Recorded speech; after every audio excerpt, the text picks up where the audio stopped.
और उसके निकल जाने पर शरीर मर जाता है, तब इसको अग्नि संस्कार में दफन कर दिया जाता है। और मरना, शरीर सबका मरेगा एक दिन, ऐसा नहीं कि यहाँ कोई अमर रहेगा, सबका शरीर मरेगा। और शरीर के मरने से भी तुम नहीं मरोगे। न जायते मृत्य व कदाचिन नयम भूता भविता व न भूया अजो नित्य शास्तो अयम पुराणो न हन्यमाने शरीरे। कुरुक्षेत्र में जब महाभारत युद्ध हुआ था तो भगवान श्री कृष्ण ने अर्जुन को समझाया था कि जिसका ना जन्म होता है ना मरण होता है, ना ऐसा कभी हुआ है, ना होगा, ना होता है। न जायते मृत्य व कदाचिन नयम भूता भविता व न भूया, न भूतकाल में ऐसा हुआ है, न वर्तमान में होता है, न भविष्य में ऐसा होगा। इस आत्मा का न जन्म होता है न मरण होता है, ये अजन्मा है। अजो नित्य शास्तो अयम पुराणो, ये अजन्मा है, नित्य है, शाश्वत है, प्राचीन है। ऐसा नहीं कि नया बीच में पैदा हो गया है। और शरीर के नाश होने पर भी इसका नाश नहीं होता, ऐसा आत्म तत्व है। तो अर्जुन ने कहा भगवान फिर ये शरीर चेंज होता है तो कृष्ण कहते हैं अर्जुन, वासांसि जीर्णानि यथा विहाय नवानि गृह्णाति नरोपराणि तथा शरीराणि विहाय जीर्णानि अन्यानि संयाति नवानि देहि। अर्जुन, जैसे मनुष्य पुराने कपड़ों को बदल करके नए कपड़े धारण कर लेता है, ऐसे आत्मा एक पुराना शरीर छोड़ करके नया शरीर धारण करता है। ये मृत्यु क्या है? ये मृत्यु पुराने शरीर को ले लेती है और नए शरीर को दे देती है। तुम्हारी कोई पुरानी कार ले ले और नई कार दे दे तो उसको तुम धन्यवाद देते हो। तो मृत्यु पुराना शरीर ले लेती है और नया शरीर दिला देती है। तो मौत को धन्यवाद देना कि मौत तू आ जाना ताकि मेरी गाड़ी चेंज कर देना। जब शरीर बहुत बूढ़ा हो जाता है, जर्जर हो जाता है, कमजोर हो जाता है, तो आप विचार कीजिए, वह आदमी स्वयं कहता भगवान अब मुझको ऊपर ले जाओ। कहता कि नहीं कहता? उसके घर के लोग भी कहते हैं कि अब इनको तो ऊपर जाना चाहिए। मेरे से भी कितने लोग प्रार्थना करते हैं कि मेरी माँ परलोक चली जाए, बस ठीक रहेगा गुरुदेव।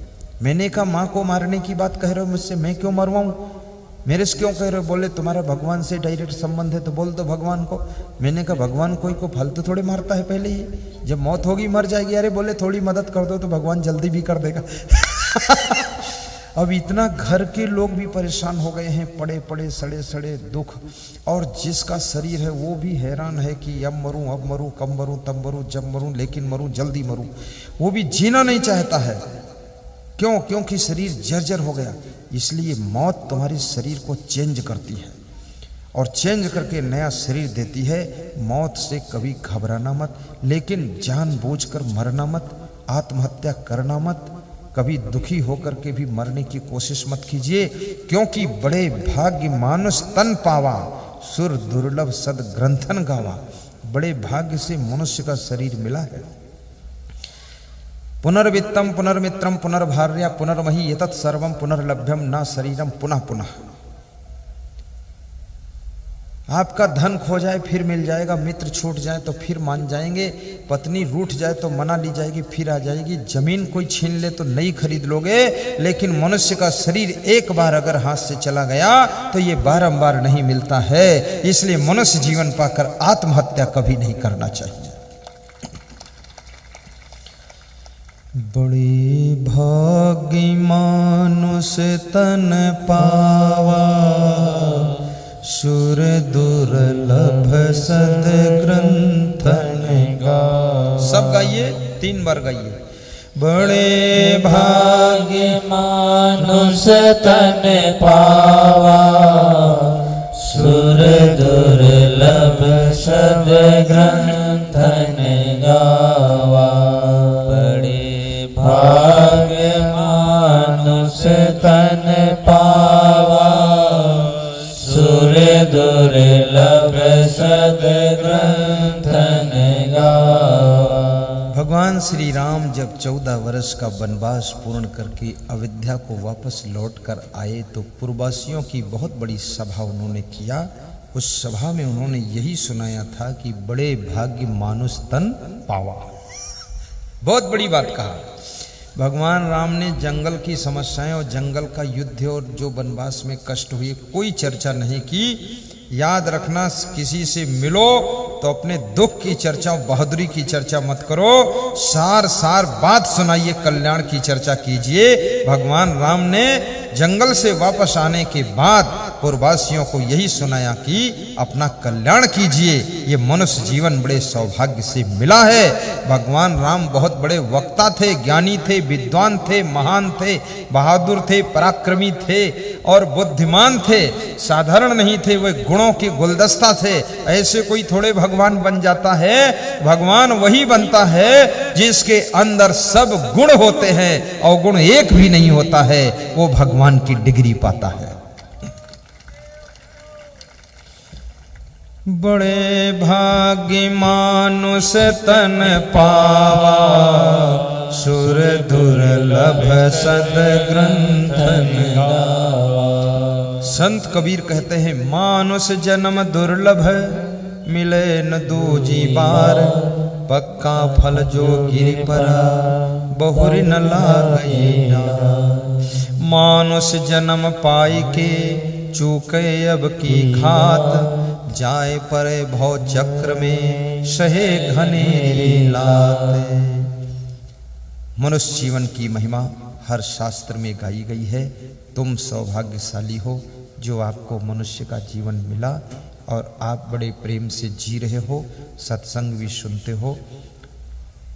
सत्संग की गंगा में रोज स्नान करना, आपका स्वास्थ्य भी अच्छा रहे, आपके शरीर में बीमारियां बहुत ना आए। भारत देश के बहुत बड़े नीतिकार चाणक्य हुए हैं। चाणक्य से प्रश्न पूछा गया कि संसार में वे कौन से लोग हैं जिनके घर में, गृहस्थ परिवार में आनंद रहता है और जिनकी गृहस्थी को धन्य कहा जाता है। ऐसे गृहस्थाश्रम को नाना जंजाल का आश्रम कहा गया है और वास्तव में गृहस्थाश्रम कोई साधारण आश्रम नहीं है। गृहस्थाश्रम में बहुत संघर्ष भी है और गृहस्थाश्रम में जिम्मेदारियां भी बहुत ज्यादा है और गृहस्थाश्रम के बिना ये सृष्टि चल भी नहीं सकती है। और कितना बड़े से बड़ा विद्वान हो, संत हो, महंत हो, ऋषि हो, मुनि हो, तपस्वी हो, पहलवान हो, विद्वान हो, गुणवान हो, धनवान हो, नेता हो, पीएम सीएम हो, लेकिन सबका जन्म गृहस्थ के घर में ही होता है। कोई माँ उसको धरती पर ला करके बड़ा करती है, उस आश्रम का नाम गृहस्थ आश्रम होता है।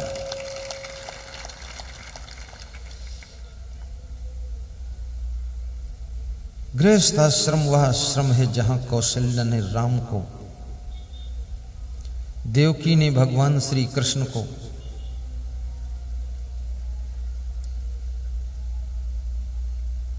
वीर माता जीजाबाई ने वीर शिवाजी को, देशभक्तों को भी ला करके उतारा था। इधर पिता रूप देवता बैठे हैं, इधर मां रूप देवियां बैठी हैं। कैसे गृहस्थ आश्रम धन्य हो सकता है, ये प्रश्न पूछा गया। चाणक्य उत्तर दे रहे हैं। एक दूसरा प्रश्न और आपके बीच में कर देता हूं। संत कबीर से पूछा गया, भक्ति बड़ी है कि संपत्ति बड़ी है, धन बड़ा है कि धर्म बड़ा है, शांति धन से मिलेगी कि धर्म से मिलेगी, शांति संपत्ति से मिलेगी कि भक्ति से मिलेगी, ये प्रश्न पूछा गया। इसका उत्तर संत कबीर देंगे, मैं तो नहीं दे सकता, और पहले प्रश्न का उत्तर चाणक्य देंगे, मैं नहीं दे सकता, लेकिन उनकी तरफ से मैं ही दूंगा, वो नहीं देने आएंगे। जो उन्होंने दिया है वो मैं बताऊंगा। आपने सोचा अच्छा दांव मारा, गुरुदेव ने उत्तर कुछ नहीं प्रश्न कर दिया। उत्तर तो मेरे मुख से निकलेगा, पर उत्तर उन्हीं का है। कबीर साहब कहते हैं, अरब खरब लो द्रव्य हो,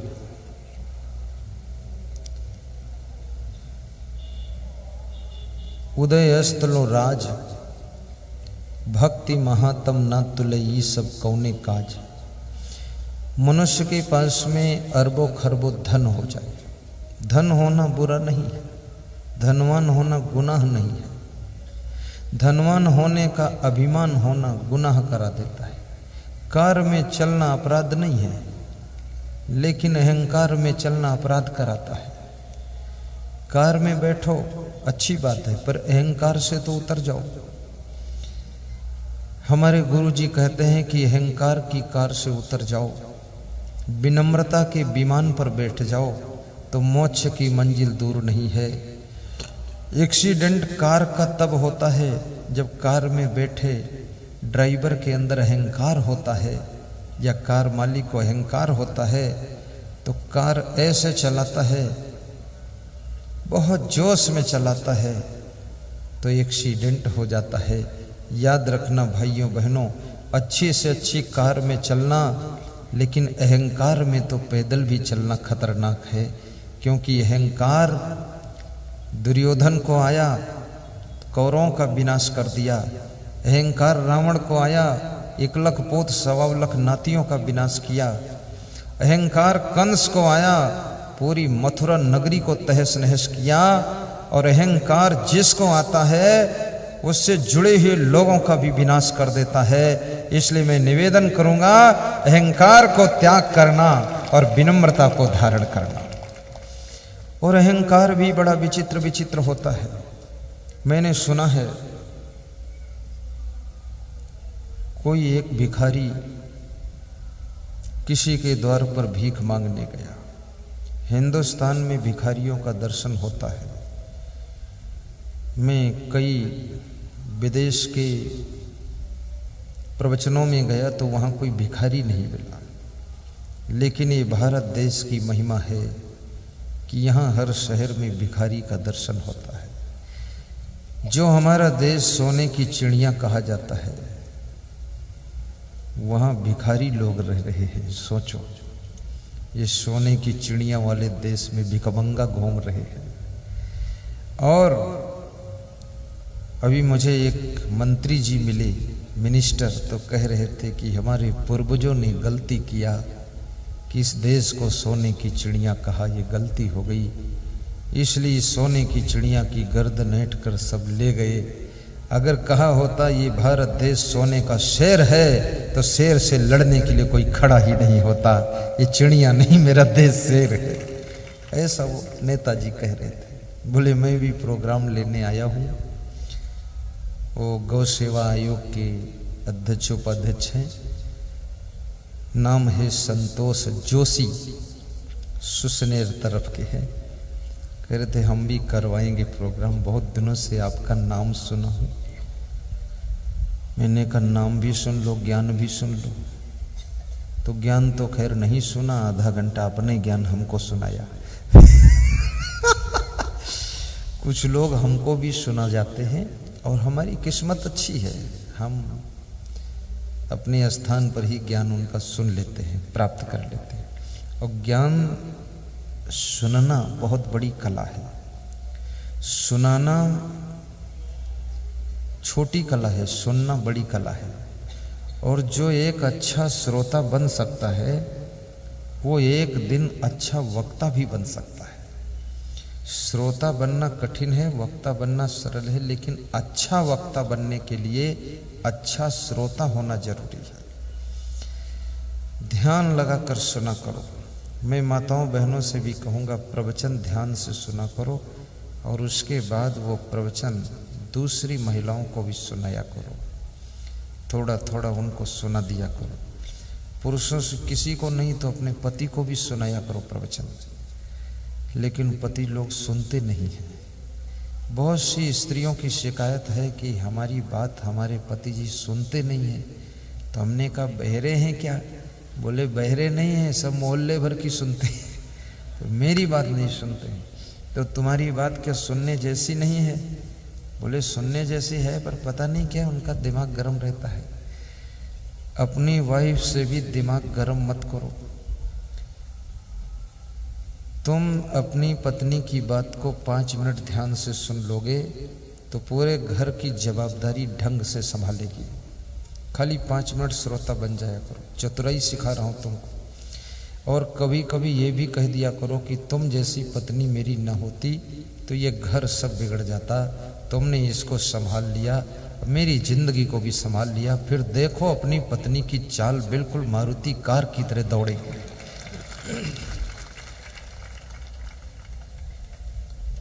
लेकिन अब इन्होंने भी सुन लिया ये बात, तो चतुराई तो जान गई। थोड़े दिन में भूल भी जाएंगी। मनुष्य का माइंड विस्मृत करता है चीजों को। तो भिखारी भीख मांग रहा था, तो सासू थी नहीं, बहू थी घर में। तो बहू ने भिखारी से आकर कहा कि इस द्वार पर भीख नहीं मिलेगी। तो भिखारी मुस्कराया, क्यों नहीं मिलेगी? बोले यहाँ मैं 20 साल से रहती हूँ, मेरी सासू माँ किसी को भीख देती भी नहीं और देने देती भी नहीं, तो यहाँ भीख मिलती नहीं है, इसलिए टाइम मत पास करो, आगे जाओ। तो भिखारी मुस्कराता हुआ चल दिया। भिखारी का तुम कितना अपमान करो तो भी वो मुस्कराता हुआ आगे बढ़ता है। और ज्यादा उसको गाली दो, धक्का मार दो तो आगे बढ़ता है और फिर पीछे मुड़कर तुमको देखता है और मुस्कराता है। तो एक भिखारी से मैंने पूछा, जो लोग तुम्हारा अपमान करते हैं तो पीछे मुड़ करके देखकर मुस्कराते हुए आगे क्यों बढ़ते हो? बोले इसलिए मुस्कराता हूँ कि बस थोड़े दिन की कसर है, जब ये मरेगा तो ये भी भिखारी बनेगा, धक्का खाएगा, इसलिए मुस्कराता हूँ। हाँ, भीख नहीं दिया कोई बात नहीं, पर धक्का मारने का क्या हक था इसका? और इसने मेरा अपमान भी किया, गाली दे दिया। भीख ना दो लेकिन कम से कम मेरा भिक्षा पात्र भी मत फोड़ो। और मैं तो चाहूँगा कि हमारे देश से भिखमंगों का काम खत्म हो, हमारे देश के सभी लोग दाता बने, मांगने के लिए हाथ न फैलाना पड़े, देने के लिए हाथ फैलाना पड़े। इतने सक्षम सब हमारे भक्त हों, इतने शक्ति संपन्न क्षमतावान माताएं बहनें हों कि दोनों हाथ से बांटती रहें, फिर भी उनका घर का खजाना भरा रहे, उनको कभी मांगना न पड़े। सेवा बहुत बड़ी चीज है। दुखियारों के दुख में हाथ बटाइए, अपने माता पिता सास ससुर बुजुर्गों का आशीर्वाद लीजिए, किसी से होड़ मत कीजिए, जिद्दी स्वभाव को छोड़ दीजिए, माता पिता से हठ मत कीजिए, अपनी वाइफ से क्रोध मत कीजिए, पति को टेंशन मत दीजिए, कोई दुख हो उसको स्वयं सहन कर लीजिए, छोटी छोटी बात उनको मत बताइए, समस्याओं को अपने जिंदगी का श्रृंगार समझिए, संघर्ष में पराक्रमी बनिए, हिम्मत न हारिए, दुख के आने पर भी दुखी मत होइए, सभी लोग साथ छोड़ दें फिर भी धैर्य को टूटने मत दीजिए, भाग्य साथ बिल्कुल न दे तब भी आशा के साथ जिंदगी के क्षण बिताइए। मन में ये सोचिए, निराश मत होइए, क्योंकि निराशा मृत्यु का दूसरा नाम है। निराश हुआ व्यक्ति मरे हुए जैसा हो जाता है, जिंदा तो रहता है पर कुछ करने लायक नहीं रह जाता है। इसलिए कभी निराश नहीं होना चाहिए। डिप्रेशन में मत रहिए, कुछ हो न हो तुम्हारे पास में, लेकिन चेहरे पर खुशियां रहनी चाहिए।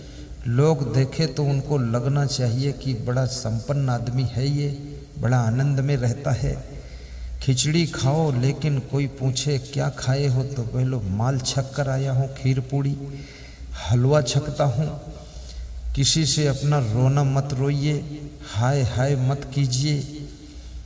कभी तुम्हारे बड़े बुजुर्ग तुमको डांट दें तो गुस्सा मत होइए, उनकी बात को सुन करके स्वीकार कीजिए कि आपने इतनी मेहनत करके हमको समझाया, और जो तुमको डांटता है वो तुमको सबसे ज़्यादा मानता है इसलिए डांटता है, और जो जिसको डांटना बंद कर देता है समझो अंदर से मानना बंद कर दिया है, और जिसके दिल में तुम बैठे हो वही तुमको डांट लगाता है, और जिसके दिल से बाहर हो गए हो तुम्हारी तरफ मुड़कर नहीं देखता है। एक पत्नी अपने पति को डांट रही थी कि ये काली पैंट उतारो सफेद पैंट पहनो, तो पति ने तुरंत उतार दी, कहा धन्यवाद है। बोले और कुछ करना है? बोले बुशर्ट भी बदलो, जो पाते हो वही डाल लेते हो, चल देते हो। इज्जत का भी तो सवाल है, किसके पति हो तुमको पता है? तो उस पत्नी को कितना नाज है कि मेरा पति कैसे रहना चाहिए। उसके प्रेम की गहराइयों को नापिए, उसका भाव देखिए। तुम्हारा पति कभी मेहमानों को लेकर आ जाए तो मेहमानों का सम्मान भी कीजिए। अभी सीतापुर जिले में मेरा सत्संग हो रहा था, जहां पर 88,000 ऋषि मुनियों ने तप किया है, नैमिषारण्य तीर्थ। उसी जिले में मेरा प्रवचन था। वहां हर वर्ष में 5-6 प्रवचन देता हूं। तो जिनके घर में मैं ठहरा था नया मकान था, तो जब कोई भक्त हमको मिलने आते थे तो मकान मालिक भाग जाता था, निकल लेता था, तुरंत उतर जाता था सीढ़ी। तो मैंने उसको एक दिन बुलाया कि तुम निकल कहाँ जाते हो? बोले हम इसलिए चले जाते हैं गुरुदेव, कोई आपको मिलने आता है तो आप कहीं बोल देंगे कि इनको चाय पिलाइए। तो मैं पहले ही उतर जाता हूं। तो मैंने कहा 2 दिन से यही चालाकी कर रहे हो? बोले इज्जत बचा रहा हूं और क्या कर रहा हूं। मैंने कहा क्या बात क्या है? बोले मेरी वाइफ बहुत खतरनाक है। तो मैंने कहा वो क्या खतरनाक है? बोले एक चाय बनाने को कह दूं तो उसका दिमाग खोल जाता है, चाय तो खोलती ही नहीं। तो गुरुदेव बहुत झगड़ा हो जाता है, मेहमान को देखकर नाराज होती है। ये जो आपके भगत आते हैं, मैं इसलिए ही चला जाता हूं कि आप कहीं नाश्ता मंगा लेंगे और मैं उससे मांगूंगा तो तुम नाश्ता का इंतजार करोगे, वहीं झगड़ा घर में हो जाएगा। तो विदाई के दिन उन्होंने अपनी पत्नी को बुलाया, कहा इनको समझा दो जरा, इनके माइंड आ जाए कि अतिथि की सेवा करनी चाहिए। तो मैंने उससे कहा कि श्रीमती जी क्या मैटर क्या है? तो उसने कहा मैटर कुछ नहीं गुरुदेव है, ये नेतागिरी करते हैं और रोज 50 ठेलुहा इकट्ठा होते हैं, इसलिए हमें गुस्सा आती है। बोले आपके ऊपर थोड़े गुस्सा आती गुरुदेव, आपके 10-20 भगत हो हम नाश्ता बना देंगे, लेकिन इनके तो 50 ठेलुहा आते हैं हुल्लड़बाज फालतू, तो उनको मैं पानी नहीं दूंगी। और ना नेतागिरी में सफल हुई है ना दुकानदारी में सफल हुई है। तो मैं कहती हूँ नेतागिरी छोड़ दो, दुकानदारी करो। तो ना नेतागिरी कर पा रहे हैं ना दुकानदारी कर पा रहे हैं, तो हम नाराज होते। तो हमने कहा नेताजी आज से नेतागिरी छोड़ो, दुकानदारी ही करो। बोले गुरुदेव नेतागिरी में मजा आता है, जहाँ जाता हूँ लोग माला पहनाते, नाम लेते। हमने कहा कोई काम भी हुआ? बोले काम क्या, दुकान चौपट हो गई, गरीब हो गई। तो इसलिए उनकी वाइफ नाराज है। याद रखना, राजनीति अगर करने की इच्छा है करिए, लेकिन अपने घर की व्यवस्था को बिगाड़ कर मत करिए। अपनी दुकानदारी बिजनेस को चौपट करके राजनीति मत कीजिए, क्योंकि राजनीति का ऊंट किस करवट बैठेगा किसी को ठिकाना नहीं है। राजनीति में यात्रा करने वाले 100 में 90 लोग बर्बाद भी हो जाते हैं और 100 में 10 लोग ही आबाद होते हैं। इसलिए राजनीति बड़े सूझबूझ से करना चाहिए, खिलाड़ीपन से करना चाहिए, क्योंकि राजनीति में बन गए तो बन गए, नहीं तो बनवास ही चले गए, समझ लो। ये बहुत कठिन चीज है। और राजनीति करो तो देश की भक्ति के लिए करो, देश सेवा के लिए करो। राजनीति बुरी चीज नहीं है। राजनीति भगवान श्री राम को भी मालूम थी, राजनीति कृष्ण भगवान ने भी किया था, राजनीति शंकर भगवान भी जानते थे। राजनीति तुमको भी मालूम, इनको भी मालूम, सबको मालूम, मुझको भी मालूम है। लेकिन राजनीति का लक्ष्य हमारा देश की सेवा, भारत माता का गौरव बढ़ाने के लिए राजनीति होना चाहिए।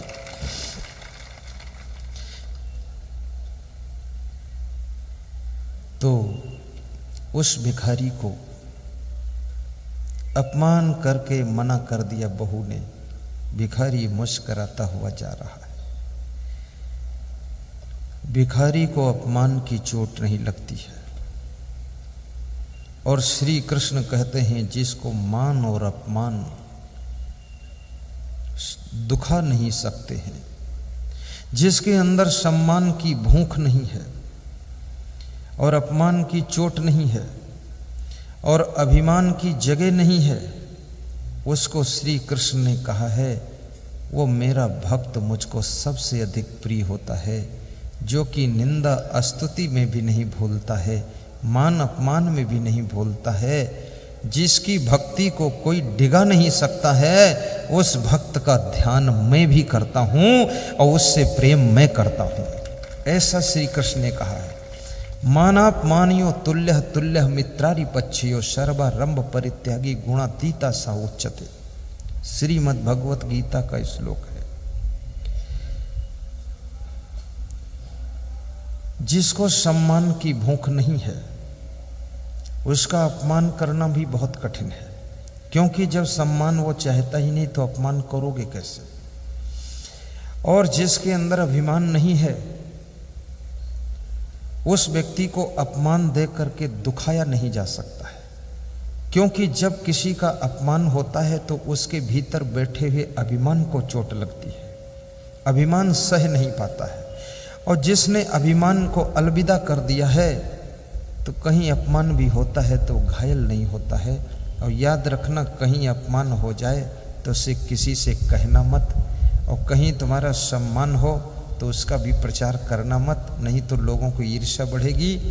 और कहीं आपको लोग ईर्ष्या बस आपकी निंदा करें तो भी हिम्मत मत हारना, क्योंकि निंदा उन्हीं की होती है जो लोग जिंदा होते हैं। मुर्दा की दुश्मन भी प्रशंसा कर देता है। जो गांव में मर जाता है तो दुश्मन भी कहता है आदमी बहुत अच्छे थे, चलो छुट्टी मिल गई, आज से छुटकारा हुआ इनसे। लेकिन जिंदा हो इसलिए तुम्हारी कोई निंदा कर सकता है। और निंदा करते भी क्यों लोग हैं?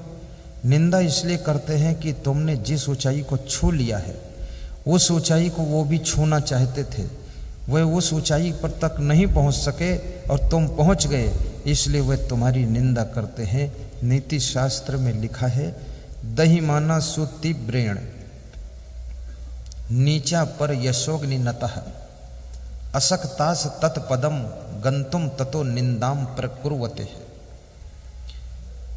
जिसको निंदा भी